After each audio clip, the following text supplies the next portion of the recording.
Hello everyone, कैसे हैं आप सब। आज हम बात करेंगे एडवांस इनकम टैक्स।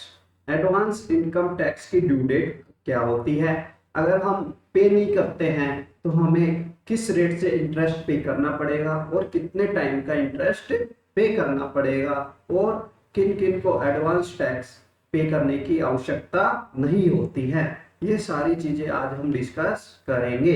अगर आप चैनल पर नए हैं और अभी तक आपने चैनल को सब्सक्राइब नहीं किया है तो कृपया चैनल को सब्सक्राइब कर लें। ओके जी, स्टार्ट करते हैं अब।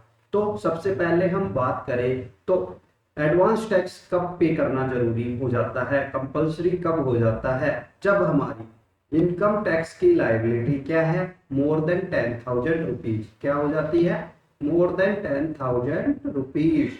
जब एक फाइनेंशियल ईयर में हमारा टैक्स का अमाउंट क्या बन रहा है, 10,000 से ज्यादा, तो हमें क्या करना पड़ता है, उस टैक्स को एडवांस में ही डिपॉजिट करवाना पड़ता है। जैसे जैसे फाइनेंशियल ईयर चलता है वैसे वैसे ही हमें उस टैक्स को पे करना होता है। नहीं तो जिसका 10,000 से कम है तो वो कब पे करता है, जब रिटर्न फाइल करता है उसके साथ ही क्या कर देता है, अपनी टैक्स की पेमेंट कर सकता है। ओके जी। चालान नंबर कौन सा होता है, चालान नंबर वही 280। चालान नंबर क्या होगा, 280। अब चालान नंबर 280 हमें कैसे फाइल करना है, एडवांस इनकम टैक्स कैसे पे करें। तो सबसे पहले हम साइट पर विजिट करेंगे, या तो एनएसडीएल की साइट पे विजिट करेंगे या इनकम टैक्स की साइट पे। तो सबसे पहले उस साइट पे विजिट करेंगे, सेलेक्ट करेंगे चालान नंबर 280 को। अगर हम इंडिविजुअल हैं या फर्म है तो हमें सेलेक्ट करना पड़ेगा income tax other than companies, और कंपनीज के लिए कॉर्पोरेट टैक्स कंपनीज आ ही जाएगा। और फिर उसके बाद हमें सेलेक्ट करना है पेमेंट किसकी करनी है, हमें एडवांस टैक्स की। तो सेलेक्ट करेंगे 100 नंबर का advance tax as type of payment. फिर हम सेलेक्ट करेंगे हमें कैसे पेमेंट करनी है, मोड ऑफ पेमेंट, और बैंक को सेलेक्ट कर लेंगे जिसके थ्रू हम पेमेंट करना चाहते हैं। उसके बाद हमें हमारी डिटेल डालनी है, पैन नंबर एंटर करेंगे, असेसमेंट ईयर जिस ईयर के लिए हम टैक्स पे कर रहे हैं उसकी डिटेल डालेंगे। उसके बाद हम कैप्चा कोड डालेंगे और प्रोसीड कर देंगे। तो प्रोसीड करते ही वो वेरीफाई करेंगे हम एक बार डिटेल को, और वो पेज कहाँ सबमिट हो जाएगा, बैंक को। बैंक को क्या हो जाएगी, साइट ओपन हो जाएगी। उस बैंक की साइट पर जाएंगे और हम लॉगिन करेंगे हमारे लॉगिन आईडी पासवर्ड से, और जो एंटर करेंगे हम टैक्स अमाउंट और पे कर देंगे। ओके। पे करने के बाद हमें क्या करना है, वो चालान आ जाएगा हमारा पेमेंट का, उसे हमें लेकर के रख लेना है चालान को, जो आईटीआर फाइल करते टाइम हमारे काम आएगा। चालान की क्या क्या डिटेल काम आती है, जैसे बीएसआर कोड होता है, चालान नंबर होगा उसमें, चालान डेट होगी, चालान का अमाउंट होगा। ये सारी चीजें हमारे काम आएगी जब रिटर्न फाइल करेंगे। वैसे ये सारी चीजें हमें 26 AS से भी मिल जाएगी। 26 AS में भी हमारा एडवांस टैक्स की जो हमने पेमेंट की है वो अपडेट हो जाती है।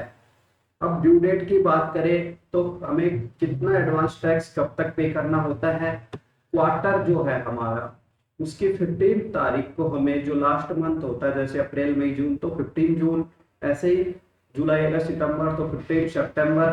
तो क्वार्टर का जो लास्ट मंथ है उसकी 15 तारीख तक हमें एडवांस टैक्स पे करना होता है। तो 15 जून तक हमें करना होता है 15% ऑफ एडवांस टैक्स जो पे करना है, और 15 सितंबर को हमें करना है 45% तक हमें एडवांस टैक्स डिपॉजिट करवाना है, और 15 दिसंबर तक हमें करना होता है 75%, और 15 मार्च तक हमें कितना डिपॉजिट करवाना है, जो भी हमारी टैक्स लायबिलिटी बन रही है 100% हमें एडवांस टैक्स पे कर देना है। अगर हम 31 मार्च तक भी पे कर देते हैं तो भी वो एडवांस टैक्स में ही काउंट हो जाता है। अगर हम बात करें कोई प्रिजम्पटिव टैक्सेशन स्कीम का बेनिफिट ले रहा है, 44AD के अंदर रिटर्न फाइल करता है, तो उसके लिए ओनली सिंगल एक डेट बताई गई है एडवांस टैक्स की, वो है 15 मार्च। 15 मार्च को तक उसे क्या करना है, एडवांस टैक्स पे करना है 100% एक ही डेट पे। उसको जून में, सितंबर में, दिसंबर में भी पे नहीं करता, कोई दिक्कत नहीं है, कोई इंटरेस्ट नहीं लगेगा अगर वो 15 मार्च को भी पे कर देते हैं तो। अब बात करें हम इंटरेस्ट की, तो इंटरेस्ट कितना लगेगा अगर हम लेट करते हैं, शॉर्ट पेमेंट करते हैं। सबसे पहले बात करें जो 15% पे करना था हमें, अगर उससे भी हम कम पे करते हैं तो हमें इंटरेस्ट लगेगा 1% की रेट से। इंटरेस्ट लग जाएगा, पीरियड ऑफ इंटरेस्ट होगा 3 मंथ का। इंटरेस्ट का रेट तो सेम ही रहेगा जी, 1% पर मंथ। कितना है? 1% पर मंथ। हर केस में क्या रहेगा? 1% पर मंथ, 1% पर मंथ। अब किस अमाउंट पर इंटरेस्ट लगाना हमें, तो जो 15% हमने अमाउंट पे करना था वो लेंगे सबसे पहले, और जो टैक्स हमने ऑलरेडी पे कर दिया 15 जून तक वो माइनस कर देंगे। तो हमने जितना शॉर्टफॉल रही या पे ही नहीं किया, 15% अमाउंट आया हमारा, मान लो 1 लाख रुपए, और माइनस कर देंगे उसमें से जो भी पे करना था, मान लो 20,000 रुपए हमने पे कर दिया, तो 80,000 रुपए पे हमें क्या लग जाएगा? इंटरेस्ट लग जाएगा। अगर हम कुछ भी पे नहीं करते तो 1 लाख रुपए पे ही हमें इंटरेस्ट पे करना पड़ेगा। ऐसे ही आप बात करते हैं, 45% पे करना था तो उस पर हमें, तो वही सेम तरीके से 45 of amount minus tax already deposit before September 15, इसमें दोनों इंक्लूड हो जाएंगे, एक तो 15 मार्च का और ये 15 सितंबर तक हमने जो पे किया, टोटल क्या होना चाहिए हमारा? 45%। ऐसे ही हम बात करें 75% जो 15 दिसंबर तक पे करना था, तो ऐसे कैसे कैलकुलेट करेंगे? 75% minus tax already paid before 15 दिसंबर। अब बात करते हैं हम 100% जो हमें पे करना था, तो 100% amount minus tax already deposited before March 15, तो उस पर जो हमारा शॉर्टफॉल पड़ेगा उस पर हमें इंटरेस्ट पे करना पड़ेगा 1% की रेट से पर मंथ। 1% क्या है? Per month. ओके जी। अब हम बात करते हैं एडवांस टैक्स एप्लीकेबल ही नहीं होगा, advance tax interest is not payable. Advance tax का इंटरेस्ट हमें पे नहीं करना पड़ेगा। कब कब पे नहीं करना पड़ेगा?